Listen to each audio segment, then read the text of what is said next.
नमस्कार दोस्तों, welcome to delta academy. आज हम लोग बात करेंगे भारत के प्रथम विधि अधिकारी के संदर्भ में, अर्थात जो क्लास है वो अटॉर्नी जनरल ऑफ इंडिया के संबंध में है, जिसको हम भारत का महान्यायवादी भी कहते हैं। और इनका जो स्थान है उसको हम प्रथम विधि अधिकारी के रूप में भी जानते हैं। दोस्तों, जो क्लास है वो इनकी नियुक्ति, योग्यता, इनकी जो पद की अवधि होती है और साथ ही साथ जो उनके कर्तव्य हैं उसके संबंध में है। तो देखते हैं, सबसे पहले बात करते हैं हम इनकी नियुक्ति के संबंध में। तो संविधान का जो आर्टिकल 76 है उसके अनुसार जो है भारत के महान्यायवादी की नियुक्ति की जाती है, और ये नियुक्ति जो है राष्ट्रपति द्वारा की जाती है। जी हाँ दोस्तों, आप लोगों को पता होगा जो प्रमुख संवैधानिक पद हैं उसमें अधिकतर जो नियुक्तियां हैं वो राष्ट्रपति के द्वारा ही की गई हैं।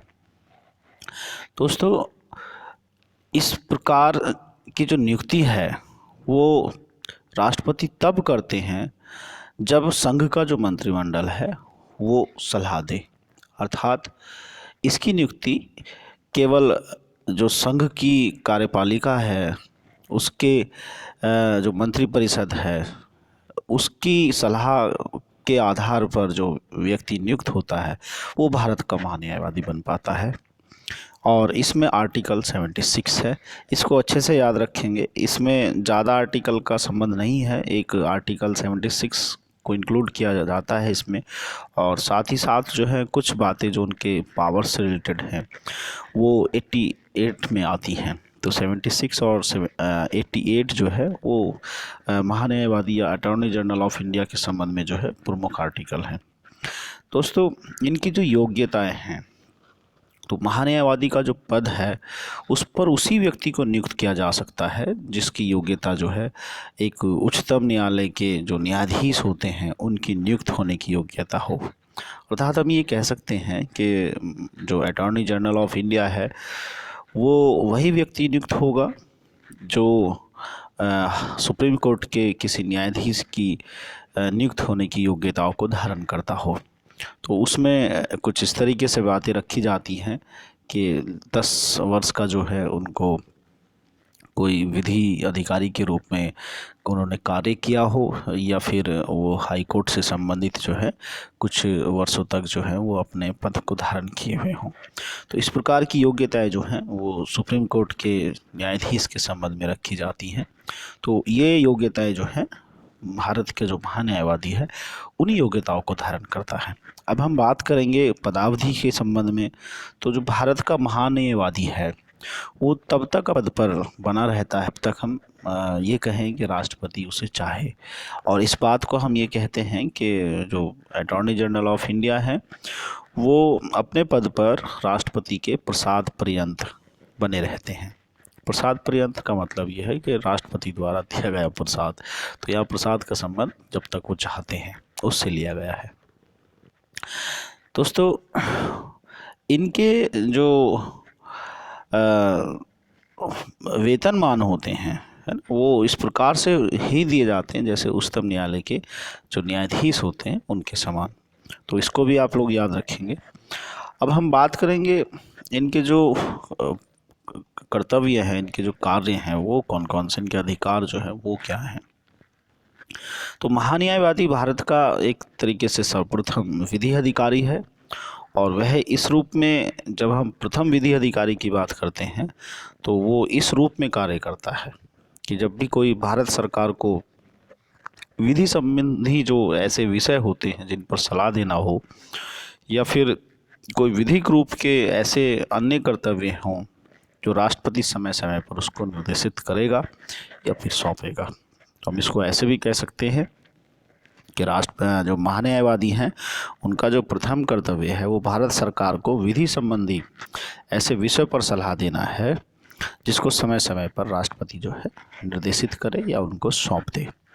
और इसी प्रकार से वो विधिक रूप के जो स्वरूप के हैं, जो एक तरीके का विधिक स्वरूप है कि ऐसे कर्तव्य का भी पालन करता है ना, जो विधिक स्वरूप वाले हैं। अब हम बात करेंगे दूसरे कर्तव्य में, तो इनका जो मोस्ट इम्पोर्टेंट दूसरा कर्तव्य वो उन कर्तव्यों का निर्वहन करना है जो भारत के संविधान द्वारा या समय समय पर जो है कोई विधि जो इन्फोर्स होती है, प्रवर्त होती है, उसके द्वारा या फिर उसके अधीन कोई भी कार्य जो है प्रदान किया गया हो। जी हाँ दोस्तों, तो इसको हम भारतीय संविधान द्वारा स्थापित हुए जो कर्तव्य होते हैं वो इसमें शामिल करते हैं। अब हम बात कर रहे थे आर्टिकल 88 की, है ना। उसके अनुसार जो है महान्यायवादी को कुछ राइट्स होते हैं, जैसे कि वह संसद के किसी भी सदन में, है ना, संसद के किसी भी सदन में, दोनों सदन या तो उच्च सदन या फिर निम्न सदन, उसमें संसद की जो संयुक्त बैठक होती है उसमें जा सकता है। यानी कि संसद के किसी सदन में या संसद की संयुक्त बैठक में, जो जॉइंट मीटिंग होती है, जॉइंट सेशन होता है, या फिर संसद की किसी भी समिति में, जो उसके द्वारा स्थापित जो समितियां होती हैं, एडहॉक समिति या परमानेंट समिति की बात सब हम करते हैं, जिसमें उसका नाम जो है एक सदस्य के रूप में दिया गया हो। अगर उसका नाम समिति में नहीं रखा गया है तो वो नहीं जाएगा। तो वहाँ पर उसको उपस्थित होने, बोलने और उसकी जो कार्यवाही होती है ना, उसमें भाग लेने का जो है उसके पास अधिकार है। लेकिन यहाँ एक बात याद रखने की है कि वो इस प्रकार के जो बैठकें हैं जिसमें वो संसद का कोई सदन चल रहा हो उसकी बैठक हो, या संसद के दोनों सदनों का जो है एक जॉइंट सेशन चलाया गया हो, या फिर संसद द्वारा कोई ऐसी समिति स्थापित की गई हो जिसमें एक सदस्य के रूप में जो अटॉर्नी जनरल ऑफ इंडिया है, महान्यायवादी हैं, उनका स्थान सुनिश्चित किया गया हो, तो ऐसे उसमें जा सकता है। अब इस पर ध्यान देने की बात है कि वो केवल बैठ सकता है, बोल सकता है, लेकिन जब कोई मुद्दा वोटिंग के लिए सामने आएगा पटल पर, तो उसे मत देने का अधिकार नहीं होगा। यहाँ पर ये मोस्ट इम्पोर्टेंट बात है। ऐसे समय में उसे संसद में जो है एक सदस्य के समस्त जितने भी प्रिविलेज दिए गए हैं, जो उन्मुक्तियाँ दी गई हैं, उसका तो अधिकार उसको मिलता है।